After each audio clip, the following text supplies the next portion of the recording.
السلام علیکم ورحمۃ اللہ وبرکاتہ۔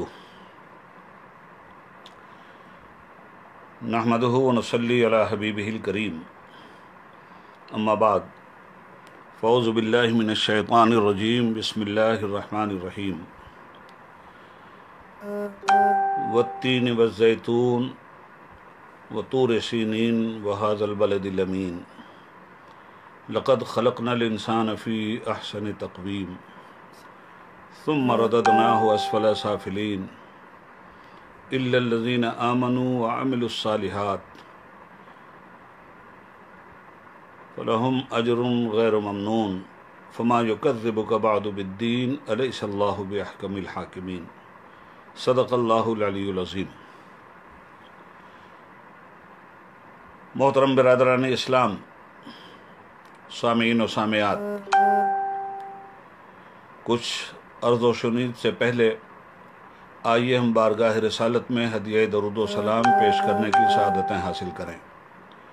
اللہم صلی علی سیدنا و مولانا محمد معدن الجود والکرم و آلہ و صحبہ وبارک وسلم، صلاۃ و سلاما علیک یا رسول اللہ وسلم علیک یا حبیب اللہ۔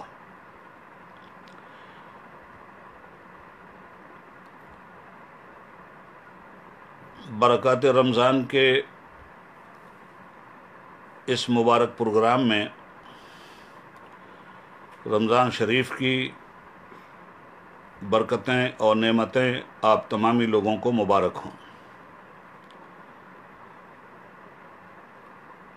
آج ہمیں عنوان دیا گیا ہے کہ عظمت قرآن پر کچھ روشنی ڈالیں۔ اس سلسلے میں اللہ رب العالمین کا شکر و احسان اور اس کی حمد، اس کی تسبیح و تہلیل کے ساتھ نبی اکرم جناب محمد الرسول اللہ صلی اللہ علیہ وآلہ وسلم پر بے شمار درود و سلام۔ میں نے سورہ 3 کی مقدس آیات کو آپ کے سامنے پڑھنے کا شرف حاصل کیا ہے، اور اسی کے تناظر میں کچھ گفتگو کرنا چاہتا ہوں۔ اس ماہ رمضان میں اللہ تبارک و تعالی نے اپنا سب سے بڑا کرم فرمایا، شہر رمضان الذی انزل فیہ القرآن۔ اس مبارک مہینے میں رب العالمین نے قرآن کریم کو نازل فرمایا اور اس کی غرض و غایت بیان کی۔ ھدی للناس وبینات من الھدی والفرقان۔ قرآن کریم انسانوں کی ہدایت کے لیے سینہ رسول پر نازل کیا گیا ہے، جس میں ہدایت کی بہتر نشانیاں اور حق اور باطل کے فرق کو کھول دینے والا ہے۔ قرآن کریم کی آمد سے پہلے زمانہ صحیفہ ربانی سے محروم تھا۔ اللہ رب العالمین نے اپنے حبیب کے مقدس سینے پر کلام الہی کو نازل فرما کر صبح قیامت تک انسانیت کے لیے رشد و ہدایت کا سامان مہیا کر دیا۔ سرور عالم صلی اللہ علیہ وآلہ وسلم کے سینہ مطہر پر سورہ 3 کی یہ مکمل آیات نازل ہوئیں، اور ان آیات میں ہمیں غور و فکر کا راستہ دکھلایا گیا۔ سیدھا سادہ سا ترجمہ ہے، والتین والزیتون وطور سینین وہذا البلد الامین۔ رب فرماتا ہے، میں قسم یاد کرتا ہوں انجیر کی، قسم یاد کرتا ہوں زیتون کی، کوہ طور کی، اور شہر امین مکہ مکرمہ کی۔ ان 4 قسموں کے بعد ارشاد ربانی ہوتا ہے، لقد خلقنا الانسان فی احسن تقویم، ہم نے انسان کو بہترین ساخت پر پیدا کیا ہے۔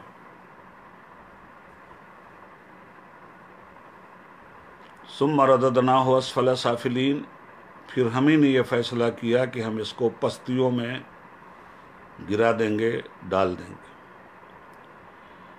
مگر ان پستیوں سے وہ لوگ بچیں گے الا الذین آمنوا وعملوا الصالحات، جو لوگ ایمان لائے اور اپنے ایمان کا مظاہرہ انہوں نے حسن عمل سے کیا۔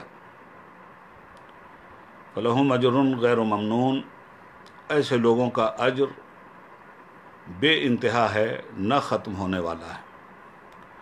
فما یکذبک بعد بالدین الیس اللہ باحکم الحاکمین، بس اے منافقو، اے کافرو، اے مشرکو، اس کے بعد تمہیں اس حقیقت کو جھٹلانے کا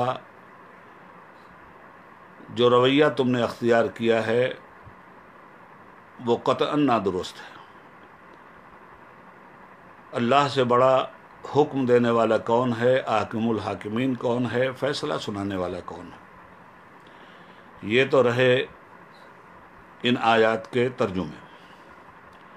اب ذرا ہم اس پر غور کریں کہ آج ہم قرآن کریم کو سمجھنے کے لیے کس حد تک اپنے آپ کو تیار کیے ہوئے ہیں۔ روزہ، نماز، حج اور زکوٰۃ کلمہ پڑھنے کے بعد فریضے کی شکل میں یہ ہم پر عائد ہوتے ہیں، مگر قرآن کریم سے ہماری غفلت کا نتیجہ یہ ہے کہ ہم قرآن کی آیات کو تو پڑھتے ہیں مگر انہیں سمجھنے کی کوشش نہیں کرتے۔ ایک رسمی تلاوت تو ہو جاتی ہے مگر اس تلاوت میں رب العالمین ہم سے کیا کہتا ہے ہم اس سے ناآشنا رہ جاتے ہیں۔ یاد رکھیے گا، ایک چیز ہے افضل العبادات نماز، اور دوسری چیز ہے افضل الذکر قرآن کریم۔ بندہ مومن جب نماز پڑھتا ہے تو اللہ سے بات کرتا ہے، اور جب قرآن کی تلاوت کرتا ہے تو اللہ اس سے بات کرتا ہے۔ اب اگر ہم اللہ سے بات کر رہے ہیں اور ہمیں پتہ ہی نہیں کہ ہم اللہ سے کیا کہہ رہے ہیں، آیات کو پڑھ رہے ہیں مگر اس کے معنی و مفہوم سے نابلد و ناآشنا ہیں، قرآن ہم پڑھتے ہیں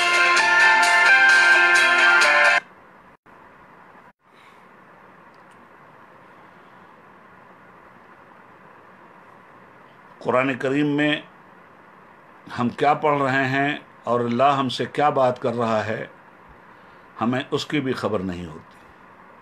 تو جو بات ہم رب سے کر رہے ہیں اگر اس بات کا علم ہمارے پاس نہ ہو تو پھر ہماری بات کے کیا معنی رہ جاتے ہیں، اور جو بات ہمارا رب ہم سے کر رہا ہے اگر اس کی معلومات ہمارے پاس نہ ہو تو ہم کتنی بڑی نعمت سے محروم ہو جاتے ہیں۔ اس لیے مسلمانوں کو یہ چاہیے کہ اپنے کو صرف وہ قرآن خوانی تک محدود نہ رکھیں۔ قرآن خوانی میں بھی ثواب ہے، ایک ایک حرف پہ 10 نیکیاں نامہ اعمال میں درج کی جاتی ہیں، یہ ثواب اپنی جگہ، مگر اس محدود ثواب سے اوپر اٹھ کر لامحدود ثواب حاصل کرنے کے لیے ضروری ہے کہ صرف قرآن فہمی ہمارے اندر نہ پیدا ہو، قرآن خوانی ہمارے اندر نہ پیدا ہو، بلکہ قرآن فہمی کا بھی مکمل ادراک ہونا چاہیے۔ اس لیے میں آج آپ کے سامنے قرآن فہمی کے معاملے میں سورہ 3 پر اپنی گفتگو تشریح کے ساتھ کرنا چاہتا ہوں۔ فرمایا گیا،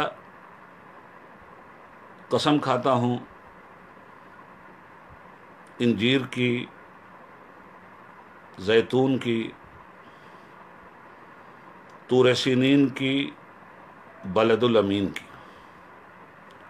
اور اس کے بعد فوراً آیت آتی ہے لقد خلقنا الانسان فی احسن تقویم، ہم نے انسان کو بہترین تقویم پر، بہترین ساخت پر، خوبصورت ترین انداز میں پیدا کیا ہے۔ اب 2 قسمیں تو ہیں درختوں کی، انجیر بھی ایک درخت ہے زیتون بھی ایک درخت ہے، اور ایک قسم ہے پہاڑ کی، اور ایک قسم ہے شہر مکہ کی۔ تو ان چاروں چیزوں سے انسان کا کیا تعلق ہے؟ اس لیے کہ 5ویں آیت انسان کے وجود پر گفتگو کر رہی ہے۔ تو ہم ذرا اس پہ سرسری نظر ڈالیں۔ انجیر کے درخت کا جو پھل ہے اس سے بے پناہ فائدے حاصل ہوتے ہیں۔ طبی نقطۂ نظر سے پیٹ کے امراض میں کافی فائدہ مند ہے، ہاضمے کے لیے نہایت ہی قوت سے بھری ہوئی غذا ہے۔ اسی طرح زیتون کا پھل مالش کے لیے بھی ہے بدن پر، اور کھانے کے لیے بھی ہے۔ جسم کو بھی تر و تازہ کرتا ہے یہ پھل، اور جسمانیت کی غذا کا بھرپور فائدہ بھی دیتا ہے۔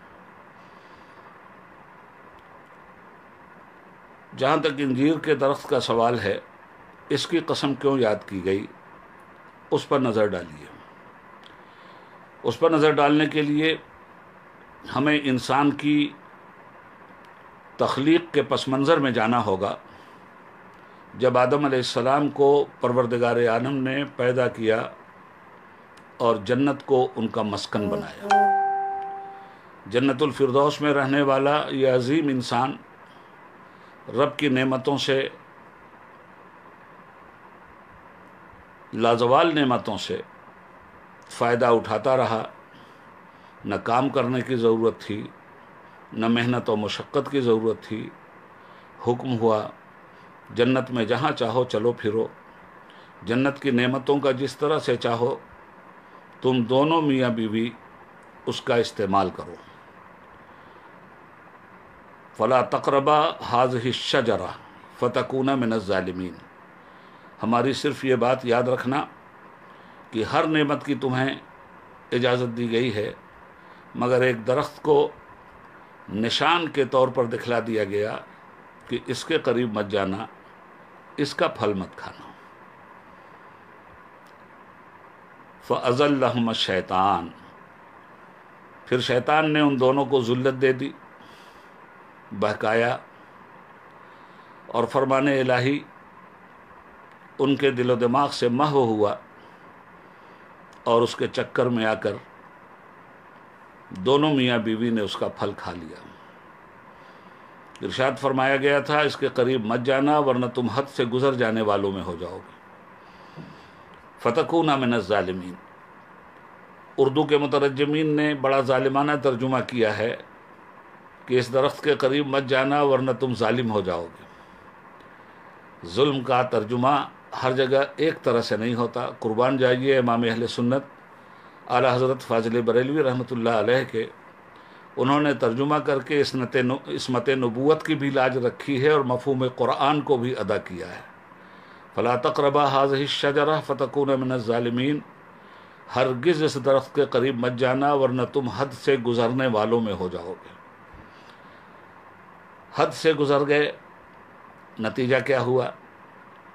ذلت دے دی تھی شیطان نے، جان بوجھ کر انہوں نے یہ کام نہیں کیا تھا، ذہن سے یہ بات ان کے محو ہو گئی تھی، بھول گئے تھے۔ ذلت کا مطلب ارادتاً کسی کام کو کرنا نہیں ہے، بلکہ مثال کے طور پر اسے یوں سمجھا جا سکتا ہے کہ بھری برسات میں کوئی انسان چل رہا ہو اور یکایک وہ پھسل کر گر جائے۔ ظاہر ہے کہ برسات میں چلنے والا انسان اس نیت کے ساتھ نہیں چلتا کہ مجھے پھسل کر گزرنا ہے، بلکہ چلتے چلتے ذہن سے ذرا سا ساودھانی ہٹی اور درگھٹنا گھٹی، مگر وہ انسان جب گرتا ہے تو پڑا نہیں رہتا بلکہ بڑی تیزی کے ساتھ اٹھ کر کے کھڑا ہوتا ہے۔ بس یہی عالم حضرت آدم علیہ السلام کا تھا۔ جو ہی اس پھل کو کھایا، عالم کیا ہوا؟ قرآن کہتا ہے بدت لہما سوآتہما وطفقا یخصفان علیہما من ورق الجنہ۔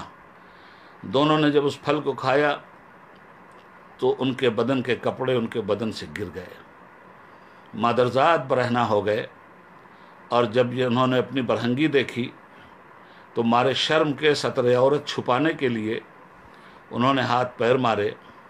سامنے ایک بہت بڑا موٹا سا درخت تھا، لمبے لمبے اس کے پتے تھے، بڑے بڑے وسیع و عریض پتے تھے۔ جلدی جلدی انسانیت کے ماں اور باپ نے انہیں توڑا اور ستر عورت کے تحفظ کا انتظام کیا۔ اب یہاں رک کر میں اس آیت کریمہ کے اندر جو خوبصورت راز چھپا ہوا ہے وہ آپ کے سامنے رکھوں۔ انسان کی فطرت میں رب العالمین نے شرم و حیا رکھی ہے۔ یہی وجہ ہے کہ جب انہیں اپنی برہنگی کا احساس ہوا تو انہوں نے ایک درخت کے پتوں سے ستر عورت کی حفاظت کی۔ معلوم یہ ہوا کہ انسان کی فطرت میں رب نے شرم و حیا رکھی ہے۔ انسان ننگئی کو پسند نہیں کر سکتا، انسان بے غیرتی کو پسند نہیں کر سکتا، انسان بے حیائی کو پسند نہیں کر سکتا۔ ہمارے باپ کی یہ فطرت اور انسانوں کی ماں کی یہ فطرت ہمیں یہ بتاتی ہے کہ صحیح معنوں میں لائق اولادیں حضرت آدم و حوا کی وہ ہیں جو حیا کا دامن اپنے ہاتھوں سے نہیں جانے دیتی۔ آج کی دنیا میں ننگئی عام ہے، بے ستری عام ہے، کھلم کھلا برہنہ ہونے کا ناچ ناچا جا رہا ہے۔ دنیائے مغرب نے دنیائے مشرق کے اوپر اپنی بے حیائی کا وہ رنگ چڑھا دیا ہے کہ آج مغرب سے امپورٹ ہونے والی بے حیائی اور ننگئی اور غیر شریفانہ ماحول ہم ہندوستانیوں کی زندگی پر بھی مسلط ہو کر منظر عام پہ آ چکا ہے۔ یہیں سے ایک چیز کا اور پتہ چلتا ہے، اور وہ یہ کہ آدم علیہ السلام نے جب اپنے جسم کو ڈھانکنے کا انتظام کیا تو فوراً رکے نہیں، بلکہ اپنی غلطی پہ نادم ہوئے اور عرض کرنے لگے ربنا ظلمنا انفسنا وَإِن لَّمْ تَغْفِرْ لَنَا لَنَكُونَنَّ مِنَ الظَّالِمِينَ۔ اے ہمارے رب، ہماری غلطیوں کو معاف کر دے۔ پروردگار، ہم نے اپنے اوپر ظلم کیا، ہم بھول گئے تیرا فرمان اور ہم سے غلطی کا ارتکاب ہو گیا۔ اے میرے مولا، بخشش کرنے والا تو ہے، اگر تو نے ہمیں معاف نہیں کیا، تو نے ہمیں بخش نہیں دیا تو ہم تو نقصان اٹھانے والوں میں ہو جائیں گے۔ اب یہاں دیکھیے، لفظ ظالم کا ترجمہ نقصان کی شکل میں آتا ہے۔ لفظ ظالم کی کئی تعبیریں ہیں اور اپنے اپنے مقام پر اپنے اپنے اعتبار سے وہ تعبیریں قرآن پیش کرتا ہے۔ آدم علیہ السلام نے رجوع اللہ کیا، توبہ کیا، ندامت کے آنسو بہائے، اور رب العالمین اتنا بڑا رحیم و کریم اور غفور ہے کہ بندہ جب اشک ندامت بہاتا ہے تو بندے کا اشک ندامت بہتا جاتا ہے، رحمت کا ساگر چھلکتا جاتا ہے اور داغ اسیاں مٹتا جاتا ہے۔ رب نے جناب آدم علیہ السلام کی توبہ قبول کر لی، اور ساتھ ہی ساتھ اس بہکانے والے ابلیس نے بھی غلطی کی تھی، اس نے بھی نافرمانی کی تھی، مگر وہ اپنی نافرمانی پہ اڑا رہا، اکڑتا رہا، غرور میں آیا۔ نتیجے میں آدم کرمنا کے تاج سے نوازے گئے اور ابلیس ہمیشہ کے لیے مردود بارگاہ ٹھہرا دیا گیا۔ فخرج فإنک رجیم، نکل ہماری جنت سے، تو مردودوں میں ہو گیا۔ اب یہاں سے ہم یہ دیکھیں، اس درخت کا سراغ لگائیں، ان پتوں کا سراغ لگائیں اور ان پتوں کو اس درخت کو سلام کریں جن پتوں نے ہمارے باپ کی لاج رکھی اور دنیا میں انسانی زندگی کی عظمت کے وقار کو بڑھانے کے لیے یہ میسج ہمیں ملا کہ ان درخت کے پتوں سے تہذیب کا باب کھلا، تمدن کا باب کھلا، تہذیب و تمدن کا راستہ ان درخت کے پتوں نے دکھلایا۔ ہماری ستر پوشی ان درخت کے پتوں نے کی۔ اس درخت کو سلام کریں، اور یہ وہ درخت تھا جس درخت کی عظمت کو قرآن نے بیان کیا۔ اسی درخت کا بیک گراؤنڈ ہے والتین میں قسم یاد کرتا ہوں انجیر کے درخت کی. یہ وہ مقدس درخت تھا جس نے ہمارے باپ کی آبرو رکھی اور لاج بچائی. تو اس کا مطلب یہ ہوا والتین، میں قسم یاد کرتا ہوں انجیر کے درخت کی. اس کے ساتھ ساتھ یہ بھی مطلب ہوا کہ میں قسم یاد کرتا ہوں عہد آدم کی، عہد انجیر کی. آگے بڑھتے ہیں، چونکہ وقت کم ہے باتوں کو بھی سمیٹنا ہے. اب آتے ہیں والزیتون پر. مجھے قسم ہے زیتون کے درخت کی. ایک تو زیتون کے پھل سے فائدہ ہم نے حاصل کیا، دوسرے زیتون کے درخت میں جو بیک گراؤنڈ ہے اس کے لیے ہمیں جناب نوح علیہ السلام پہلے ایک نگاہ ڈالنی پڑے گی. جناب نوح علیہ السلام نے 950 برس تک اپنی امت کو ہدایت کا راستہ دکھلایا، مگر بدبختوں نے انہیں جھٹلایا، اور نتیجے میں تنگ آ کر جناب نوح علیہ السلام نے رب العالمین سے دعا کی، اے میرے رب، یہ سدھرنے والے لوگ نہیں ہیں، انہیں ہلاک کر دے، حجت تمام ہو چکی ہے، ان کو نہ چھوڑ میرے معبود، انہیں صفحہ ہستی سے نیست و نابود کر دے. حکم آیا، نوح ہم نے تمہاری دعا کو قبول کیا، اب انہیں بچانے کی کوئی بات مت کرنا، تم تیاری کرو، ایک کشتی بناؤ. جبریل امین علیہ السلام کے ذریعے کشتی کا پورا نقشہ دے دیا گیا. آپ صحرا میں جا کر کشتی بناتے رہے اور اہل کفر و شرک آپ سے پوچھتے رہے، اے نوح یہ کیا کر رہے ہو؟ فرمایا طوفان آنے والا ہے، اللہ اس دنیا میں نافرمانوں کو غرق کر دینے والا ہے. میں وہ کشتی بنا رہا ہوں کہ اہل ایمان کو میرے رب نے فرمایا ہے کہ اس کشتی میں سوار کر لینا. کشتی سیلاب میں محفوظ طور پہ چلے گی، اہل ایمان محفوظ ہو جائیں گے اور بے ایمان لوگوں کو غرق کر دیا جائے گا. خوب کھلیاں اڑائی گئیں، اچھی طرح مذاق اڑایا گیا. لان و تان کے تیر و نشتر جناب نوح علیہ السلام کی ذات پر برسائے گئے، مگر جب وقت آیا تو دنیا نے یہ دیکھا کہ طوفان نوح بلائے عظیم کی طرح نازل ہوا اور دنیا میں اللہ کے باغی ہمیشہ کے لیے نیست و نابود کر دیے گئے. کشتی میں نوح علیہ السلام نے اہل ایمان کو بٹھالا. آپ ذرا سا دیکھیں کہ نیکی کی راہ پہ جانے کے لیے انسان کا نفس امارہ جانے کے بجائے بغاوت کس طرح کرتا ہے. 950 برس کی اس عظیم اور طویل مدت میں 100 لوگ بھی مسلمان نہیں ہوئے تھے. علی اختلاف الروایات 60 سے لے کر 75 لوگ اہل ایمان کی صف میں ہمیں دیکھنے کو ملتے ہیں. نوح علیہ السلام کی کشتی چلی، مسلسل پانی پہ چلتی رہی. چلتے چلتے ایک وقت آتا ہے کہ جب صرف آسمان دکھلائی دے اور زمین کا کہیں پتہ نہ چلے تو آدمی اوب جاتا ہے. اس کا 1900 حج کے لیے پانی کے جہاز سے جانے پر ہوا تھا. 9 دن کا مسلسل یہ پانی کا جہاز ہمیں پانی میں لے کر تیرتا رہا. بامبے سے چل کر ساحل جدہ پر پہنچنے میں 9 شبانہ روز لگ گئے. ہم اوپر آسمان دیکھتے تھے، ستارے دیکھتے تھے، نکلنے والا سورج دیکھ لیتے تھے، نکلنے والا چاند دیکھ لیتے تھے. بقیہ اس فضا میں ہمیں زمین نہیں دکھلائی دیتی، چونکہ ہمارا مادہ زمین سے وابستہ ہے. ہم مٹی سے بنائے گئے ہیں اور مٹی سے انس ہے ہمارا. نتیجہ یہ ہوا کہ سارے جہاز کے لوگ پریشان ہوئے. یا اللہ، جلدی سے یہ لملم کی وادی آ جائے، جلدی سے پہاڑ دیکھنے کو مل جائیں، جلدی سے ہم زمین پر اتر جائیں. کچھ یہی حال جناب نوح علیہ السلام کے مومنین امتیوں کا بھی تھا. وہ ایک دن اکتا کر عرض کرنے لگے، اے پیغمبر خدا، ہمارے لیے بھی زمین کا انتظام کر دیجئے. کب تک ہم اس سیلاب میں کشتی کے سہارے پانی پہ تیرتے رہیں گے؟ حضرت نوح علیہ السلام نے چرند و پرند کے بھی جوڑے رکھے تھے اس کشتی میں. پرندوں کو حکم ہوا فضا میں تیرو اور جا کے دیکھو کہیں زمین کے نکلنے کا سراغ دکھلائی دیتا ہے، کہیں پانی ڈھل گیا ہو، سیلاب نکل گیا ہو، خشکی سامنے آ گئی ہو تو ہمیں خبر کرو.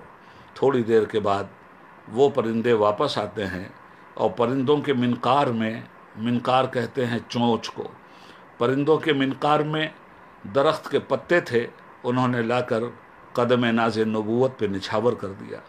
نوح علیہ الصلوۃ والسلام نے جب درخت کے پتوں کو دیکھا تو نعرہ تکبیر بلند کیا، اللہ کی کبریائی کا ڈنکا بجایا اور ارشاد فرمایا، اے اہل کشتی تمہیں زمین پہ اترنا مبارک ہو۔ زمین نظر آ گئی ہے، درخت کے پتے اس بات کی گواہی دے رہے ہیں کہ تمہارے لیے تسکین کا سامان تمہارے رب نے فراہم کر دیا ہے۔ اس درخت کو سلام جس کے پتوں کے ذریعے کشتی سے اترنے والوں کو خوشخبری ملی تھی۔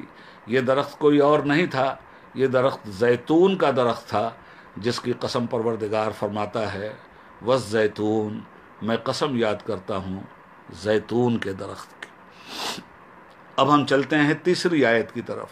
تیسری آیت میں ارشاد ہوتا ہے، وطور سینین، میں قسم یاد کرتا ہوں طور سینین کی۔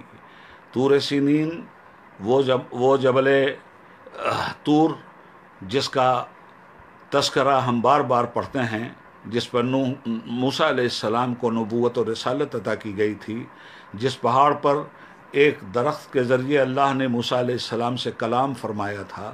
تو اب رب فرماتا ہے کہ اس کوہ طور کی قسم۔ اب اس کوہ طور سے انسان کا کیا تعلق ہے؟ انسان کا تعلق عہد زیتون سے کیا ہے وہ آپ کے سامنے آیا، عہد انجیر سے ساتھ کیا ہے وہ آپ کے سامنے آیا۔ عہد انجیر کا مطلب صرف عہد انجیر کی قسم نہیں، عہد آدم کی قسم، اور عہد زیتون کا مطلب صرف زیتون کی قسم نہیں، عہد نوح کی قسم، اور طور سینین کی قسم صرف طور سینین کی قسم نہیں، عہد موسیٰ کی قسم، وَهَٰذَا الْبَلَدِ الْأَمِينِ، اور اس شہر مکہ کی قسم۔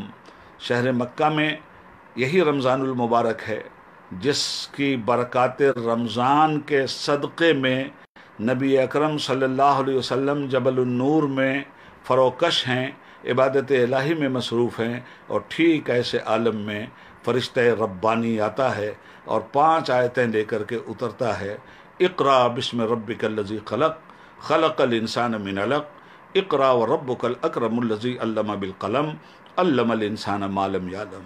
جبل نور سے قرآن کی یہ روشنی پھیلی اور اسی ماہ رمضان المبارک میں پھیلی۔ برکات رمضان کی بے پناہ نوید لے کر قرآن کریم آیا۔ معلوم یہ ہوا کہ شہر امین کی قسم، وَهَٰذَا الْبَلَدِ الْأَمِينِ، اس شہر امین کی قسم کھاتا ہوں، اس سے مراد صرف شہر امین کی قسم نہیں ہے، بلکہ اس سے مراد عہد محمد الرسول اللہ کی قسم ہے، عہد خاتم النبیین کی قسم ہے، عہد امام المرسلین کی قسم ہے، عہد طٰہٰ و یاسین کی قسم ہے۔ سرور عالم صلی اللہ علیہ وسلم کے عہد کی قسم یاد کی جا رہی ہے۔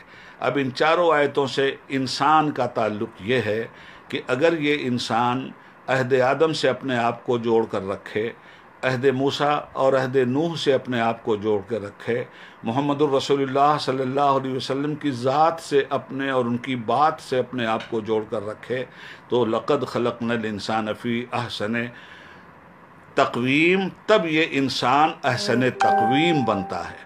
اور انہی 4 چیزوں سے اگر اس کا رابطہ ٹوٹ گیا، ان پیغمبروں سے رابطہ ٹوٹ گیا، ان روایتوں سے رابطہ ٹوٹ گیا، ان تہذیبوں سے راستہ ٹوٹ گیا، تو پھر ایسے عالم میں وہ انسان جو احسن تقویم تھا، ثم رددناہ اسفل سافلین، پھر اسے پستیوں میں ڈھکیل دیا جائے گا، یعنی یہ اپنے مقام احسن سے گر جائے گا، اس کے سر سے اشرف المخلوقات کا تاج زرین اتار دیا جائے گا۔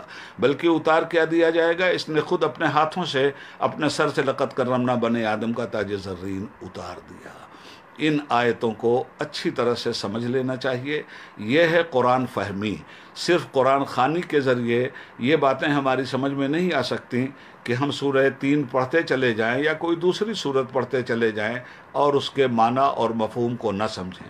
اگر ہم نے قرآن فہمی کا راستہ اختیار کیا تو جب ہم معنی سمجھ لیں گے، اس کا مفہوم سمجھ لیں گے، تو نتیجے میں ہم اس پر عمل پیرا بھی ہو جائیں گے۔ جو آیت ہم سے کہہ رہی ہے کام کرنے کے لیے، ہم کام کریں گے۔ جو آیت ہم سے کہہ رہی ہے برے افعال سے رکنے کے لیے، ہم برے افعال سے رکیں گے۔ اس کا اثر دل پر، دماغ پر اور اس انسان کے جسم جان پر اسی وقت مرتب ہوتا ہے جب انسان سمجھ لے کہ ہم سے کیا بات کہی جا رہی ہے، ہم کو کون سا عمل دیا جا رہا ہے، ہمیں کن بدعملیوں سے روکا جا رہا ہے۔ اسی لیے فرمایا کہ اگر ان چاروں سے چاروں کے نظام سے وابستہ ہو کر تم نے زندگی گزاری تو پھر تم صاحب ایمان بھی ہو، صاحب عمل بھی ہو، اور جب صاحب ایمان اور صاحب عمل ہو تو الا الذین آمنوا وعملوا الصالحات فلہم اجر غیر ممنون، صاحبان ایمان اور صاحبان عمل کا اجر پروردگار ضائع نہیں کرتا، بے شمار بے انتہا اجر، بالکل حساب و کتاب سے باہر اجر ایسے بندوں کو عطا کیا جاتا ہے۔ اب آئیں ہم آپ سے دوسری بات عرض کرنا چاہیں گے کہ یہ انسان ہے کیا، اور انسان بری حرکتیں کیوں کرتا ہے، انسان اسفل السافلین میں جا کر کے کیوں گرتا ہے، اس کی وجہ کی ذرا سا میں وضاحت کر دوں۔ دیکھیے، ایک مخلوق ہے انسان، ایک اور مخلوق ہے جس کا نام ہے جانور، ایک اور مخلوق ہے جس کا نام ہے فرشتہ۔ میں ان تینوں کی ہلکی سی تعریف کر دوں، انسان کون، فرشتہ کون، اور جانور کون۔ جانور وہ ہے جس کے پاس نہ عقل ہے نہ علم ہے، جانور کے پاس عقل نہیں ہے، نتیجے میں جانور کو یہ پتہ ہی نہیں ہے کہ کیا کھانا چاہیے، کب کھانا چاہیے، کہاں رہنا چاہیے، کیسا پانی پینا چاہیے، کب سونا چاہیے، کب اٹھنا چاہیے۔ جانور نام ہے ضرورت کا، اور آپ دیکھیں کہ جانور کو اپنی ضرورت کے علاوہ کوئی فکر نہیں ہوتی، بھوک لگی کھانا کھا لیا، پیاس لگی پانی پی لیا، نیند لگی سو گیا، وہ یہ بھی نہیں دیکھتا بول و بزاز کرنا ہے تو یہ بھی نہیں دیکھتا کہ اس جگہ یہ بول و بزاز کرنا چاہیے کہ نہیں کرنا چاہیے، چونکہ وہ بے عقل ہے اور کہیں سو رہا ہے، کسی نے آ کے اچکا دیا، ایک جگہ سے اٹھ کر دوسری جگہ چلا گیا۔ یہ ہے جانور کی مختصر سی تعریف۔ جانور وہ جو صرف ضرورت ہی ضرورت ہے، ضرورت کے علاوہ اس کا کوئی دوسرا کام نہیں۔ اب یہیں آ کر ذرا دوسری مخلوق کو دیکھیں، وہ ہے فرشتہ۔ فرشتہ اس کو ضرورت نہیں ہے، عقل تو ہے مگر ضرورت نہیں ہے۔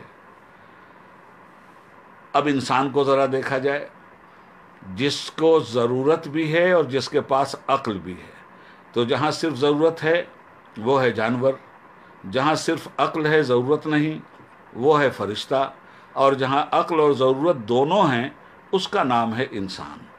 اب انسان اپنی ضرورت کو پورا کرنے کے لیے غلط راستوں پر بھی چلا جاتا ہے، عقل رکھنے کے بعد بھی غلط راستوں پر وہ جاتا ہے۔ ضرورت کیوں پورا کرنا چاہتا ہے؟ انسان کی ضرورت اس کی مجبوری بن جاتی ہے، اور انسان کی مجبوریاں اس کو اپنی ضرورت پوری کروانے لگتی ہیں۔ انسان اگر ظالم بنا ہے تو اپنی ضرورت کے لیے بنا ہے، انسان اگر فسادی بنا ہے تو اپنی ضرورت کے لیے بنا ہے، انسان اگر ناجائز طور پہ دولت کما رہا ہے تو اپنی ضرورت کو سامنے رکھ کر کے کما رہا ہے۔ تو اب انسان کے لیے پروردگار نے اس کو عقل بھی عطا فرمائی ہے تاکہ اپنی ضرورت کو عقل کے ذریعے پورا کرے، اور عقل میں الہام پیدا کر دیا گیا ہے کہ ہم نے تم کو فسق و فجور اور تقوی دونوں سے آگاہ کر دیا ہے۔ فَالْهَمْهَا فُجُورَهَا وَتَقْوَاهَا، انسان کی فطرت میں رب العالمین نے فسق و فجور کو بھی سمجھنے کی طاقت و ودیت فرمائی ہے، اور تقوی کے قریب ہونے کا بھی ذہن عطا کیا ہے۔ یہ انسان اپنی فکر کے ساتھ خود فیصلہ کر لینے میں قادر ہے۔ انسان اگر برائیوں سے بچنا چاہتا ہے تو فرمایا جاتا ہے کہ ہم نے تمہیں عقل دیا ہے، عقل سے اپنی ضرورتوں کو کنٹرول کرو۔ دیکھیے، جانور اپنی شریعت پہ چلتا ہے، شریعت کہتے ہیں راستے کو، جانور کا جو راستہ ہے وہ اپنے راستے سے ہٹتا بھی نہیں ہے۔ نتیجے میں آپ کو مثال کے طور پہ بتلا دوں کہ ایک ہے گھوڑا اور دوسرا ہے شیر۔ گھوڑا کبھی گوشت نہیں کھا سکتا اور شیر کبھی گھاس نہیں کھا سکتا، مر جائے گا اور گھاس نہیں کھائے گا، چونکہ اس کی فطرت میں یہ بات داخل ہے، اپنی فطرت سے وہ 1 انچ بھی ہٹنے کے لیے تیار نہیں ہے۔ فرشتے کی فطرت میں تابعداری اور اطاعت ہے، فرشتے اپنی فطرت سے 1 سیکنڈ کے لیے بھی ہٹنے کے لیے تیار نہیں ہیں۔ انسان کی فطرت میں رب العالمین نے عقل اور ضرورت دونوں رکھی، اپنی ضرورت سے مجبور ہو کر یہ انسان اپنی فطرت سے الگ ہٹتا ہے۔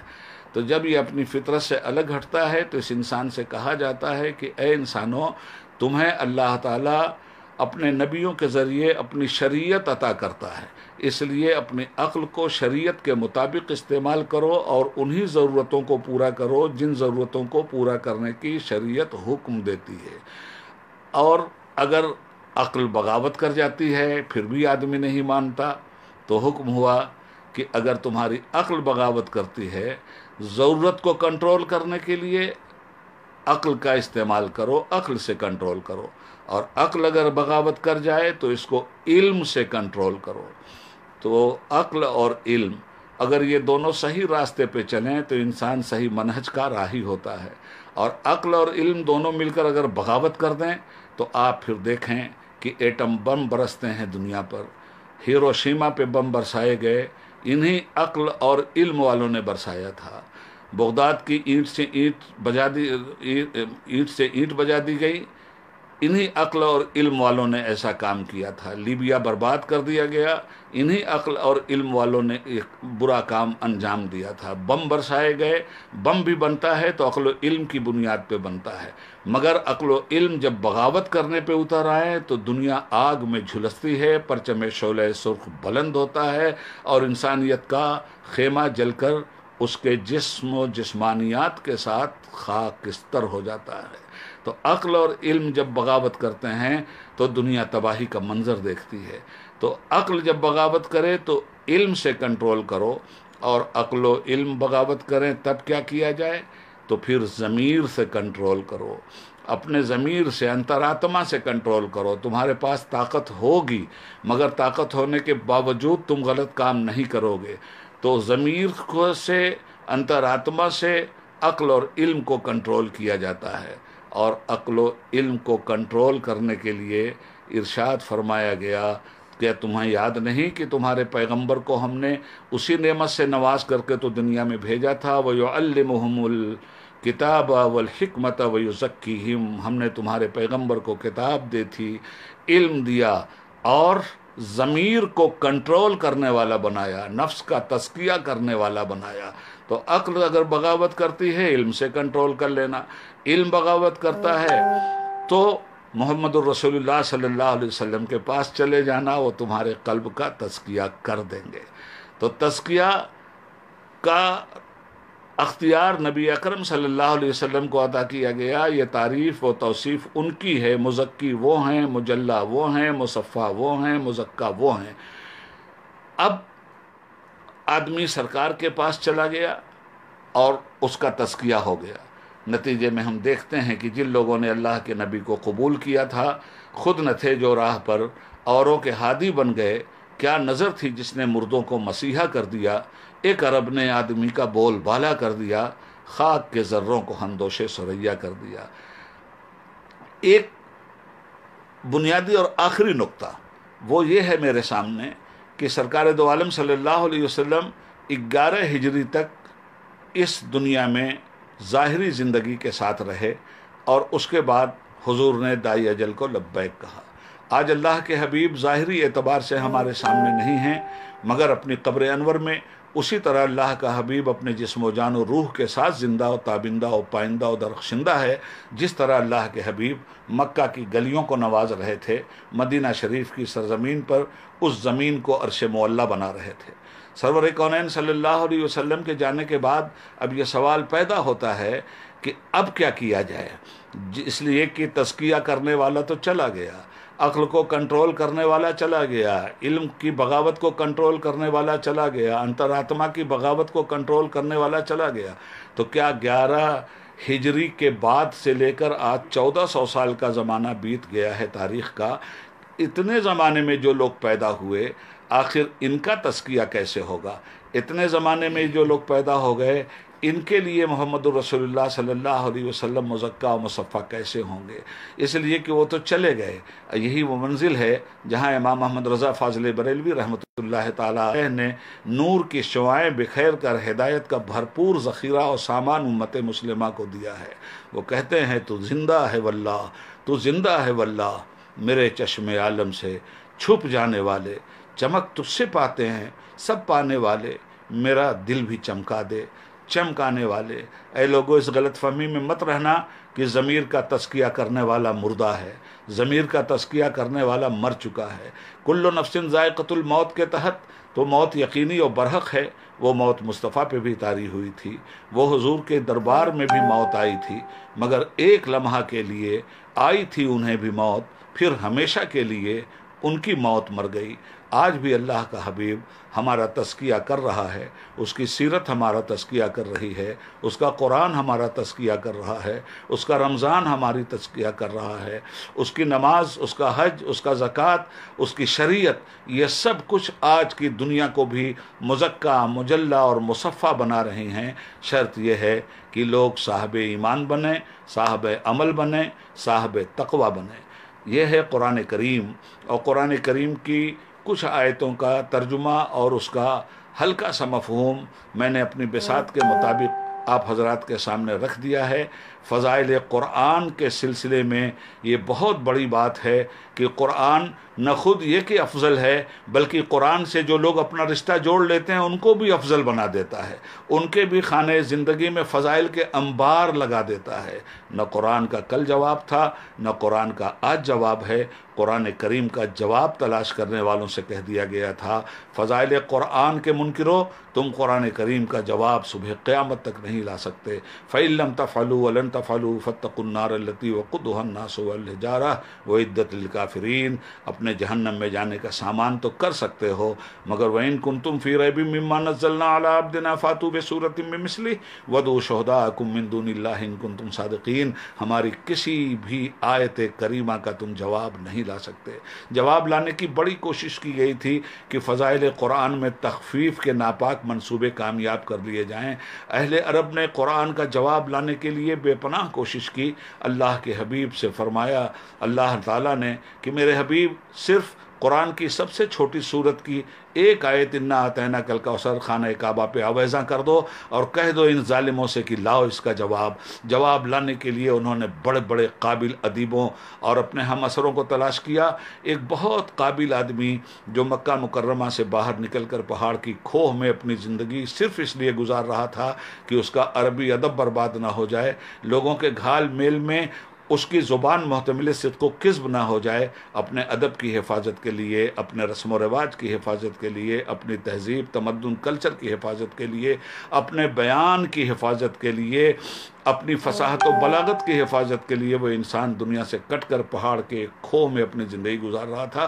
اس کے بعد یہ لوگ پہنچے اور پہنچنے کے بعد کہا تم ہی قرآن کا جواب لا سکتے ہو، قرآن کی فضیلت کو تم ہی گھٹا سکتے ہو. وہ آیا، اس کی پلکیں اس کے چہرے پہ جھک چکی تھیں، اتنا بوڑھا ہو چکا تھا. جب قرآن کریم کی اس آیت کو پلکیں اٹھا کے اس نے دیکھا، ہاتھ میں چاک لیا، قلم لیا اور اس کے نیچے کچھ لکھنے کے لیے تیار ہوا. کفار بغلیں بجا رہے تھے کہ قرآن کا جواب لکھا جا رہا ہے. اوپر لکھا ہوا تھا انا اعطیناک الکوثر، نیچے وہ لکھتا ہے ما ھذا کلام البشر، قسم خدا کی یہ کسی انسان کا کلام نہیں ہو سکتا.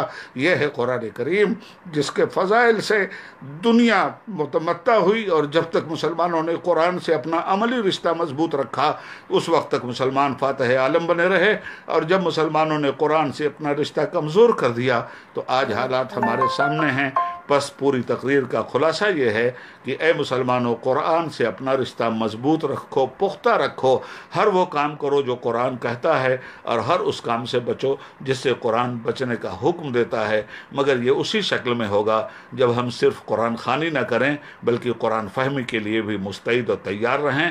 رب العالمین برکات رمضان سے ہم تمامی لوگوں کو متمتع اور فیضیاب فرمائے اور قرآن کریم کی نعمت لازوال کو سمجھنے اور سمجھانے کی توفیق عطا فرمائے. خوب کی سیر چمن پھول چنے شاد رہے، باغباں جاتا ہوں گلشن تیرا آباد رہے. مولانا سرفراز احمد مصباحی سلمہ اللہ تعالیٰ کے لیے بے پناہ دعائیں، آپ تمامی لوگوں کے لیے بے پناہ دعائیں۔ حافظ ملت رحمۃ اللہ تعالیٰ علیہ کی تعلیم اور تربیت کا یہ وہ اثر ہے جو آج آپ ان کے ادنا خادم عبید اللہ اعظمی کی زبان سے سن چکے ہیں۔ وما علینا الا البلاغ۔ السلام علیکم ورحمۃ اللہ وبرکاتہ۔